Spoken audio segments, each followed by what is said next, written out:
Good afternoon, anti-novelists and friends. I wanted to jump in and answer a question that I got from Shelly over on my reboot video, which is video number 100, where she's asking about different points in your story and at what point you start using plot elements and plotting it out. So she says, "Hey, Victoria, my book starts out talking about my main character, but she doesn't come on the scene until chapter 2, or maybe later depending on edits. Would a plot model only start when she comes on the scene, or would I somehow add the things that happen with my secondary mentor character beforehand?" That, my friends, is a great question. And I've received a couple of different iterations of it, which is why I want to answer that here. So, think of your plot model as the sketch that you do before you actually begin painting a picture. So for those of you who are artists, you may know that something you do before you actually start drawing or painting on the finished project is you do something we call a value sketch, okay? So let's say you're looking at a landscape. A value sketch is going to establish that there is a landscape line, okay? And it's going to be like, okay, this area over here is trees.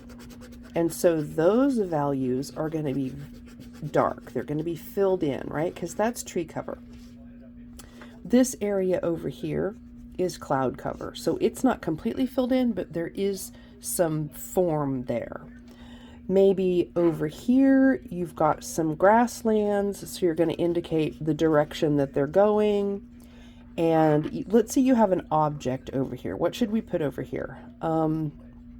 Let's say, just for simplicity's sake, it's going to be some kind of a really fancy flower bush thing. And it's got some spikes that stick out of it. Like these are big floral fronds.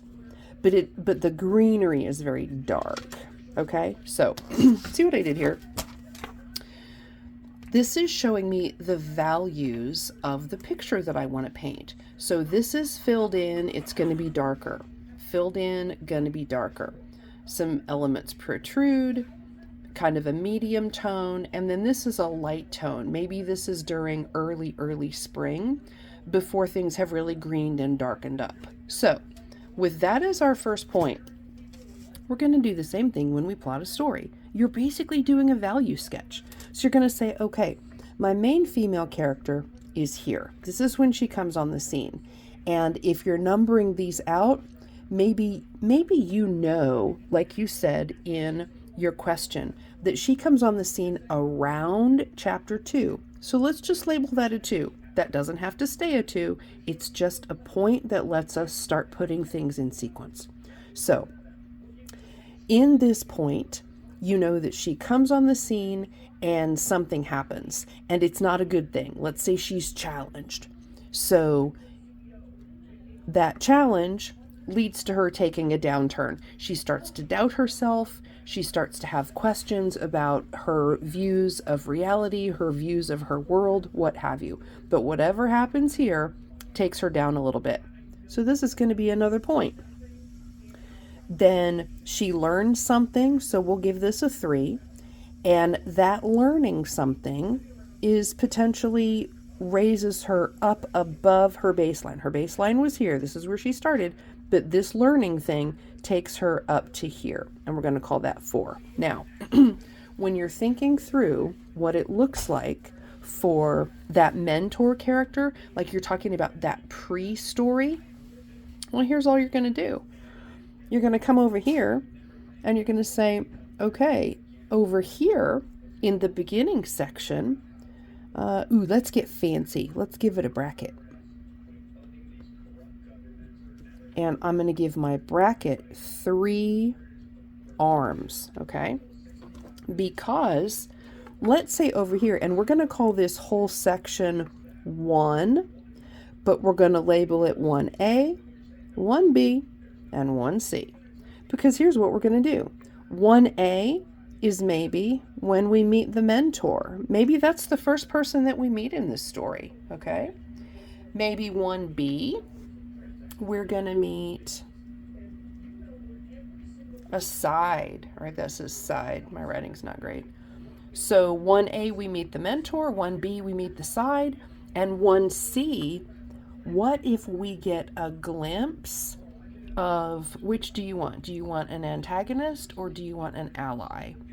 I'm going to say, since in our pretend story, when we first meet her, she gets challenged and taken down, I'm going to call this an antagonist.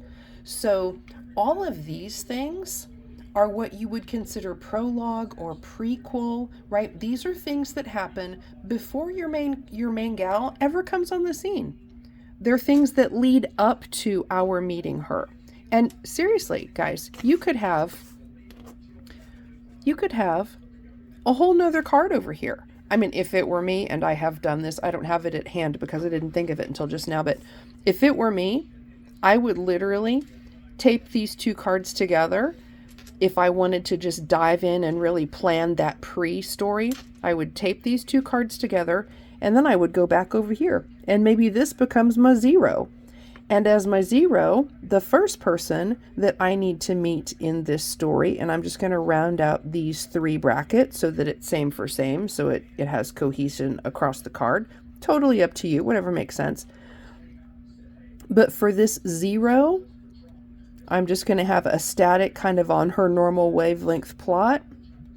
And I'm going to label that Mom. Maybe in my prologue, my prequel, my backstory, the things that come before the actual story kicks off, maybe the first person I meet is her mom. And then that is going to take me over to meeting these next 3 people. Right? And then that is how I start thinking through what needs to happen.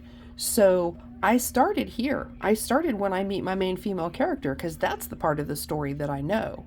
And as I'm drafting and thinking and lining out my 0 draft cards and researching and just making stuff up, I come to the idea that, it would be really cool if before we meet her mentor and her sidekick and her antagonist. And this is the antagonist who, you know me and my color coding, my bad guys in my novel are orange. So if it's me, I'm going to say this antagonist. I'm just going to swipe that as a visual reminder to myself that in this point, I got pen anarchy. In this point where I meet that gal, this antagonist is the force which takes her down to this low number 3 plot point or story point. It may not even be a major plot point. It might just be a story beat or a point that allows her to have some reflection, potentially harness the power of her mentor, maybe employ the good counsel of her sidekick, and that's what allows her to recover and land up higher than her baseline to do better, learn a lesson, and end up better off than she was at this point number 4. Okay? So I hope that answers it. Here's the thing. Don't get too hung up in the beginning because this is just a sketch.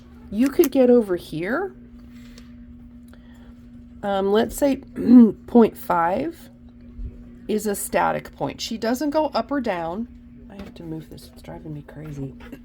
She just stays kind of on the same level that she is. Maybe we discover some things, we learn some things, what have you, but 5 is just a static environment. It's not an up or a down in her overall story. What if when you get to 5, you realize, oh man, I can't have this happen without her boss at work. So if this is her conversation, reflection, maybe she has a heart-to-heart, whatever. If this is something that happens with her boss, then maybe you realize when you're writing this and this comes out and you're like, ooh, that's a cool scene. You go, holy cow, where'd the boss come from? So what are you going to do? You're going to go back over here And maybe here in the 0 where we meet mom, maybe you're going to add a 0A. And this is where you're going to introduce her boss. Maybe we meet her mom in some random scene, some prologue or whatever. And then the next scene that we get involves the boss. It doesn't have to involve that character because we know we don't meet her until here. But maybe we see the boss having an interaction at her company or something that allows us to meet this character so that we'll give the boss gray. So that when we get over here, and I'm just going to go around the country, so that when we get over here to where the boss is, we know that we've got a through line because we met the boss back here. So when she has this interaction, we don't go, wait, what's happening? We've met that person here. That's how you plant evidence earlier in the story that you're going to need over here. But until you're in this area, in these scenes writing about this, you may not even realize that you need a boss. So it's in the drafting and the sketching out of what this could look like that you realize, oof, I need to introduce my boss over here so that when we get to them, it's not jarring or weird and doesn't seem incongruous to the story. So that is the short answer for what it looks like when you just encapsulate those little bits of action and figure out, for the thing that I know happens here, what needs to happen before it in order to make it plausible, and then what comes after it in order to show the consequence or the sequel to what happened, and then are there things happening over here that I need to go back and plant earlier on. It's literally just putting together a word puzzle, which is your story. And you may change all of this around. You might get to the midpoint of the story and go, holy cow, this doesn't work at all. I'm going to need to have the mom come in right before we introduce the main character because of their relationship or something. You get the idea. But the important thing is just be loose and free and sketchy about getting those main details down as you think of them or as you develop them. And then you've got a picture that you can look at. I like to say you don't have anything to edit until you have something on the page. Well, if you don't have scenes or chapters yet, and all you have are maybe characters or ideas, then that's your sketch, guys. You just get it down on the cards, start looking at it, start moving things around, and let your writer's brain figure out the details. So thank you, Shelley, for your question. I totally appreciate it. It was an excellent, very observational question.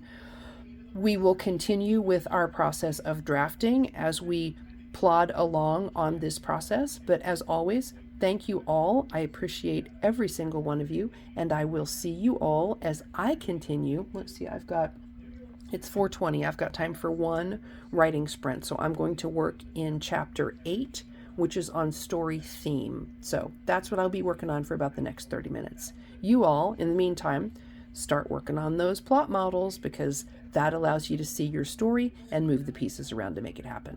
I will see you all tomorrow.